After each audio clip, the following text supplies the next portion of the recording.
Assalamualaikum teman-teman.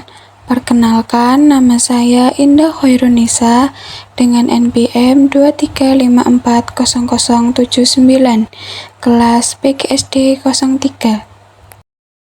Pada kesempatan kali ini, saya akan membahas tentang pengaruh teknologi terhadap kompetensi sosial anak usia dini. Pengaruh teknologi pada anak. Perkembangan teknologi ini mengalami kemajuan yang sangat pesat.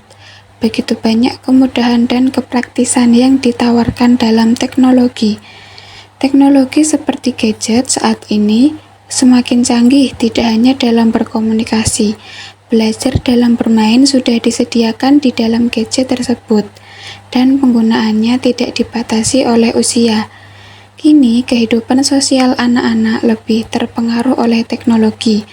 Lebih sering anak usia dini sekarang ini lebih senang berinteraksi menggunakan gadget, dan juga dunia maya mempengaruhi daya pikir anak terhadap sesuatu di luar hal tersebut. Ia akan merasa asing dengan lingkungan sekitar karena kurangnya interaksi sosial. Namun, kemajuan teknologi ini juga bisa membantu daya kreativitas anak jika pemanfaatannya diimbangi dengan interaksi anak-anak di lingkungan sosial. Dan yang terpenting, orang tua harus mengawasi ketika anak-anaknya bermain gadget, agar mereka tidak terlalu tergantung dengan gadget dan tidak melupakan untuk berinteraksi dan bersosialisasi terhadap lingkungan dan teman-temannya. Pengaruh positif teknologi. Yang pertama, stimulasi bagi perkembangan antara koordinasi mata dengan ketepatan gerak tangan. Yang kedua, menstimulasi perkembangan motorik halus anak, khususnya daya rangsang pada anak, agar anak dapat melatih kemampuan berpikir untuk lebih kreatif. Yang ketiga, mengatasi keterbatasan ruang, waktu, dan daya indera. Yang keempat, mendorong anak untuk belajar selain metode verbalitas dalam kata-kata tertulis atau lisan belaka. Yang kelima, teknologi dalam proses belajar akan melahirkan suasana yang menyenangkan bagi anak. Dan yang keenam, anak dapat menjadi lebih tekun dan terpicu untuk belajar berkonsentrasi. Pengaruh negatif teknologi. Yang pertama, mengakibatkan mata anak pada anak menjadi sakit apabila terlalu lama di depan komputer. Yang kedua, anak malas belajar apabila anak mengenal permainan game online. Yang ketiga, anak akan kehilangan waktu bermain dengan teman seusianya. Yang keempat, anak juga menjadi malas belajar. Dan yang terakhir, mengganggu kesehatan anak, misalnya repetitif stres, kelelahan mata, dan sakit kepala, sakit punggung dan leher, dan lain sebagainya. Peran orang tua dan guru. Anak usia dini adalah peniru dengan kepolosannya. Sangat mudah anak untuk diarahkan kepada hal yang negatif. Sewajarnya orang tua melakukan pendampingan ekstra karena usia dini adalah usia meniru. Maka orang tua adalah model percontohan bagi anaknya.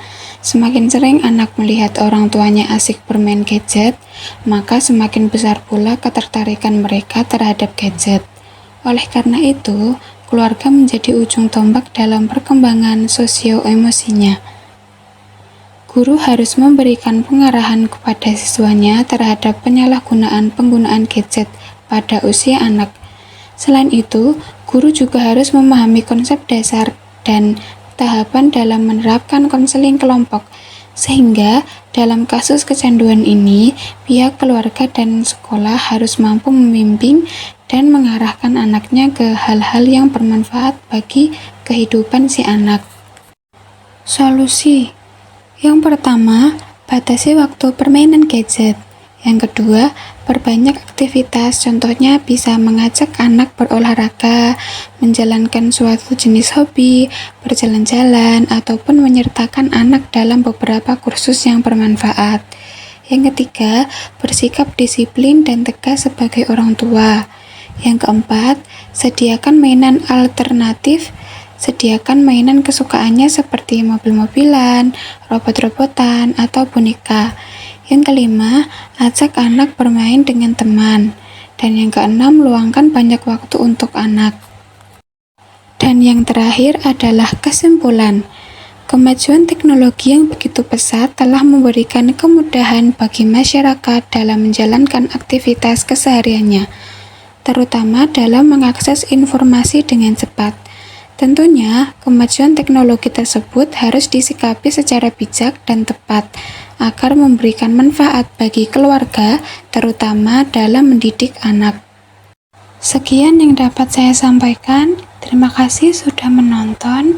Jika ada salah kata atau salah ucap, mohon dimaafkan.